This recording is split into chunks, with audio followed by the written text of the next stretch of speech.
there was a conversation that I had with an employee, and he asked me, like, what the hell is Clearwater doing? And do you even really know what you're doing? And I'm like, yeah, I know what I'm doing. And I'm like, I don't really know what I'm doing.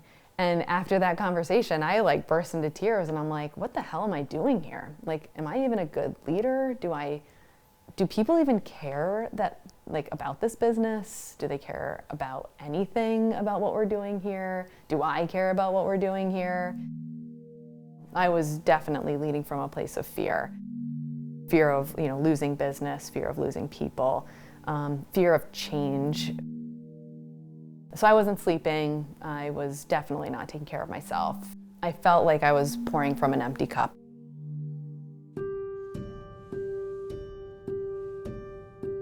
If COVID's done anything for a business owner, it is to pay attention to your people, because they are your most valuable asset, without question. And I can honestly say that I was one of those business owners that did not value my people as much as I should have. There has been, and I think it's shifting now, a real culture around perfectionism. We're Americans. It's in our blood to grind and want more and strive for the best and get your ass to work, and I don't care, when did you clock in? The pandemic is the flint that lit the spark. It caused people to have a moment to sit and reflect and go, what is really important to me? People want purpose, period. It is a changing world. It's a changing employee versus employer landscape. I think the opportunity, though, lies in the employer to create an environment that an employee doesn't want to leave. 2021 hit, and we had more business than we knew what to do with. We had the biggest year we've ever had in the history of Clearwater filtration. And I kind of fell out of alignment with my values. And I kind of fell out of love with the company. Kalita came into my office one day and said, I have some concerns and I want to talk to you about it. I said, okay, great, awesome, what do we got?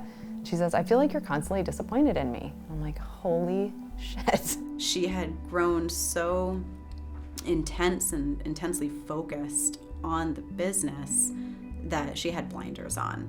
I ran to Lisa Danforth and said, I need help. Jen was being a leader that she didn't want to be in any way, shape, or form. And she was like, Jen, to be honest with you, it doesn't sound like anybody feels safe in your company. And I was like, holy crap. No one has it all together. We're all sitting in a pile of shit trying to find our way around and out of it. And I said, I think I need to rip the Band-Aid off and take a month, maybe 2 months off. And she's like, great, when do you want to do that? And I said, I don't know, maybe next year, or I'll just structure it in. She's like, no, how about Monday? What are your junk? For her to say that she was taking some time off, I was relieved. If you're struggling with all sorts of people in business, best thing you can do is look in the mirror. She was able to cultivate a whole new way of thinking. Nothing big happens until you're willing to be vulnerable. If you can't be happy in what you're doing and you can't feel fulfilled, especially as an owner, then you're definitely not going to have happy staff. The person that I'm working with to work on my own leadership skills, he's coming from a military background. I was in the Navy for 21 years, about 16 of that as a career SEAL. These are men and women today that are hyper-focused on teamwork and the value of working in teams to accomplish what seems impossible, adapting, overcoming, and succeeding with regularity. What he's been trying to teach me is how you can still lead with that respect and directness, but without having to be an asshole. So we spent 6 months together working on this leadership and its communication. You can't create the change with the same mindset, beliefs, and actions. The thought that you need to be a hardened and tough leader is shifting. I think it's becoming outdated. Your vision is where you're heading. Your values are how you get there. After taking some time away and thinking about how to motivate people in a new and different way, I structured a meeting with the leadership team. She completely commandeered the meeting and said, we are going to talk about Clearwater values.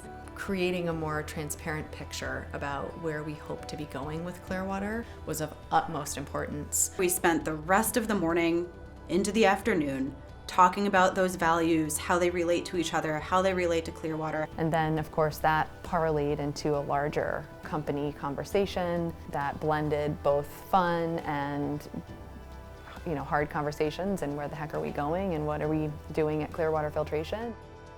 The meeting at Sugarbush was really where we introduced everything. Values are really the compass that help guide our decision making. They're what we identify with as a part of ourselves, and it aligns us. I'd say the biggest thing is making sure that your employees feel heard.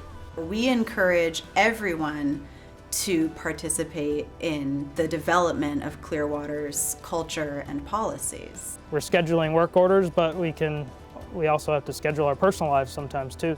Having an employer that has an open mind, that have children in the school system, that are young. If we were a business that was just selling for the sake of selling, I wouldn't want to come in. Kalita, she's very motivated, she's very caring of her team. She always has her team's back.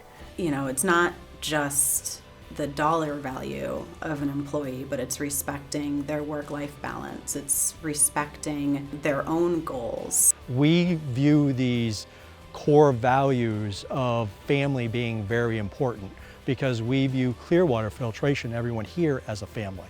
Steve and Jen are as genuine as it gets. You're coming on board with a team of people who really cares about the person who's standing next to them. In turn, I go home not as stressed. I go home feeling good about the conversations I've had. Culture matters. Culture is more important than anything at the end of the day. The team they have and the team that they're making even stronger, it's a tremendous opportunity for personal and professional growth. That's the bottom line with it. You want to inspire your people to have a voice that can make you better.